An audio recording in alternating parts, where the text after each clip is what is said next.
30 degree Celsius से नीचे होता है। नेफ्था की बात करते हैं तो इसका ताप परिसर कितना होता है, 100 से 180 डिग्री सेल्सियस तक होता है।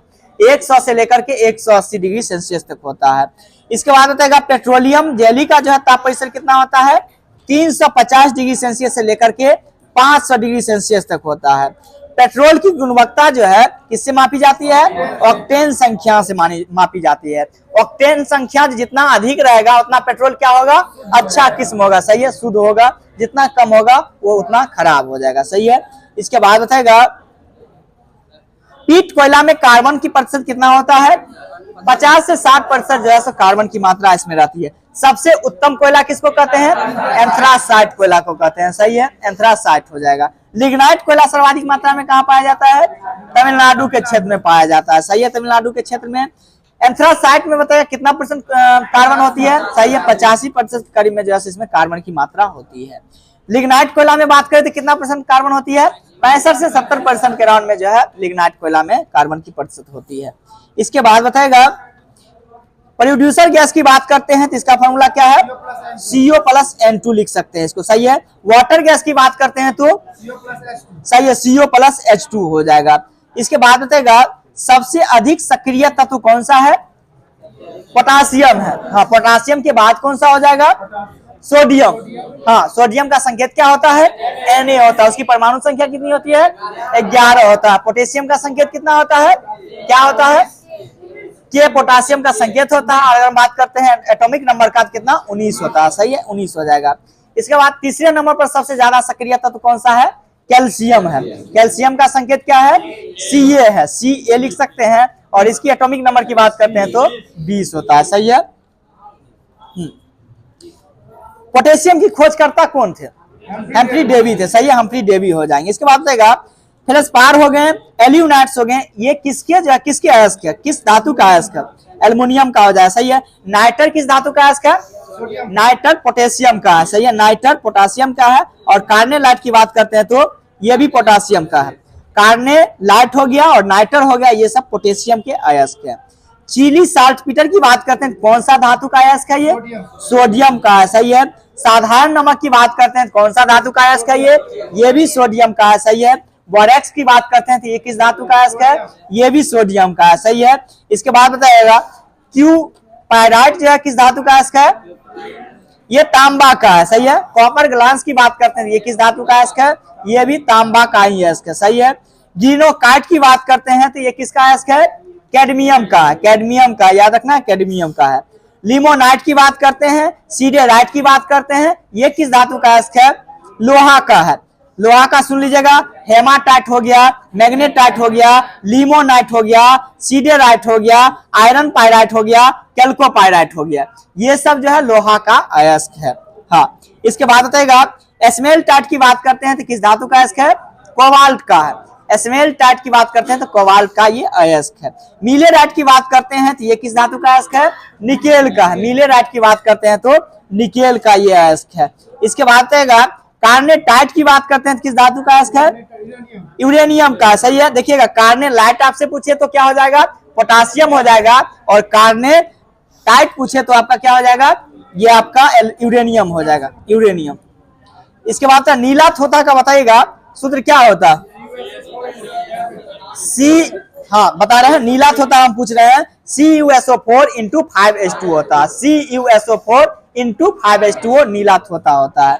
इसके बाद बताएगा उजला थोथा का क्या होता है, उजला थोथा को हम कहते हैं जिंक सल्फेट के नाम से जानते हैं। इसका फार्मूला क्या होता है, ZnSO4 × 7H2O। हाँ, ZnSO4 × 7H2O उजला थोथा यानी कि जिंक सल्फेट को कहते हैं, ZnSO4 × 7H2O। और नीला थोथा की बात करते हैं, इसका क्या हुआ था, CuSO4 × 5H2O होता है, सही है, नीला थोथा। और नीला थोथा को हम किस नाम से जानते हैं, कोबाल्ट सल्फेट के नाम से जानते हैं।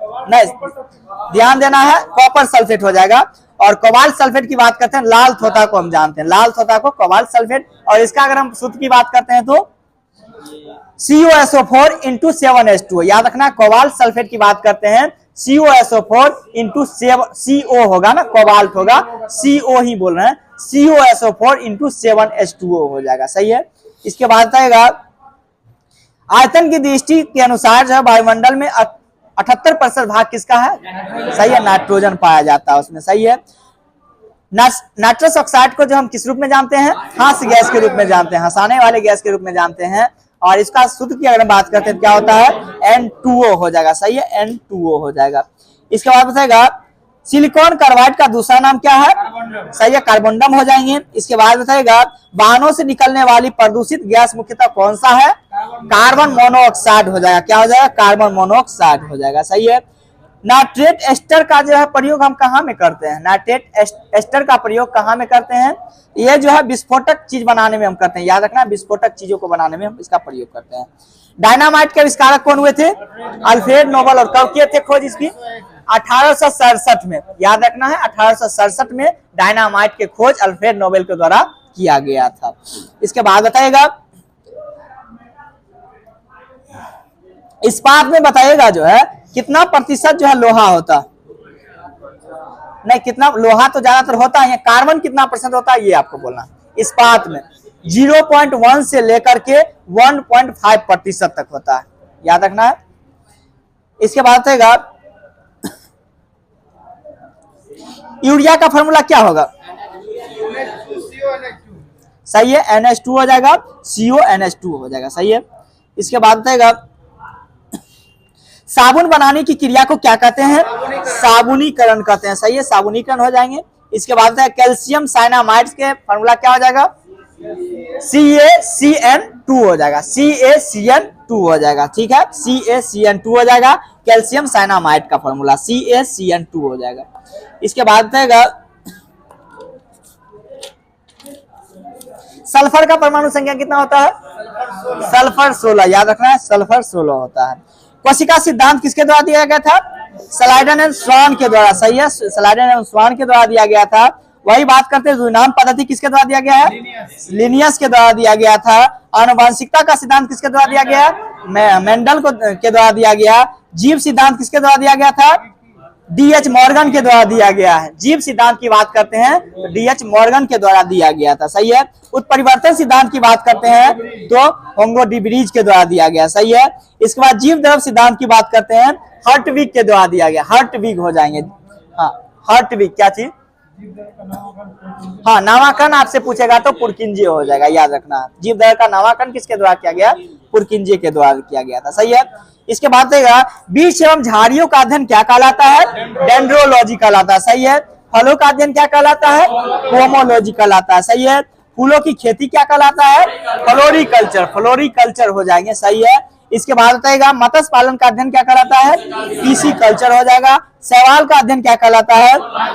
फाइकोलॉजी हो जाएगा। याकना शैवाल का अध्ययन फाइकोलॉजी, कवक का अध्ययन आपसे पूछे तो माइकोलॉजी। हाँ, कवक का अध्ययन माइकोलॉजी और शैवालों का अध्ययन की बात करते हैं तो फाइकोलॉजी हो जाएगा। सही है। मछली के अध्ययन की बात करते हैं तो इक्थोलॉजी। याद रखना, इक्थोलॉजी हो जाएगा। सही है। पक्षियों के अध्ययन की बात करते हैं तो ऑर्निथोलॉजी हो जाएगा। सही है।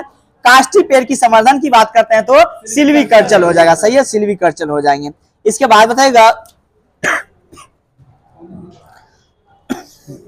केंद्र की खोज किसके द्वारा किया गया है? रॉबर्ट ब्राउन के द्वारा। सही है। तारकाई की खोज किसके द्वारा किया गया? बोवेरी के द्वारा किया गया। माइक्रोकोंडिया की खोज किसके द्वारा किया गया था? अल्टमैन। नामाकरण किसके द्वारा किया गया था? बेंडा के द्वारा नामाकरण। सही है। हाँ, माइक्रोकोंडिया की खोज की बात करते हैं तो कब हुआ था? 88 होना चाहिए। हाँ, खोज अलग किए हैं और नामाकरण अलग किए थे। सही है, नामाकरण 88 में किए थे। सही है। इसके बाद बताएगा बेंडा के द्वारा। जीव द्रव के खोजकर्ता कौन हुए थे? नहीं, पुरकिंजे हम नहीं कर रहे, नामाकरण किए थे हम। खोजकर्ता पूछ रहे हैं आपसे।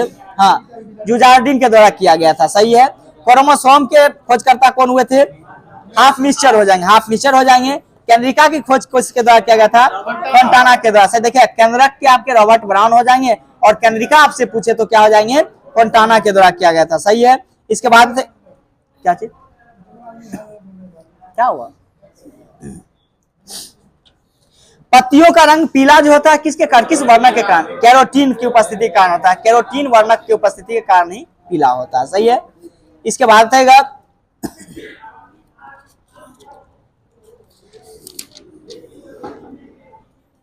टमाटर में गुणसूत्र कितना होता है? 24 जोड़ा, सही है, 24 होता है।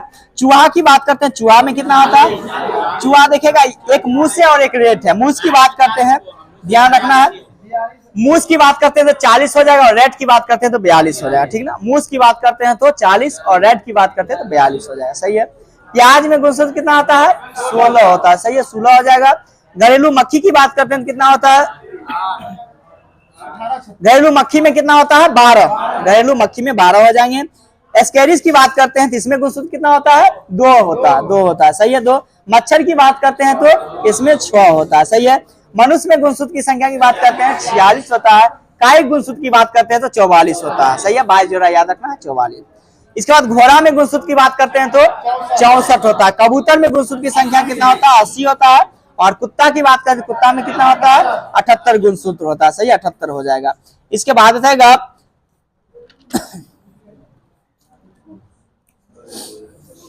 छोड़ दें।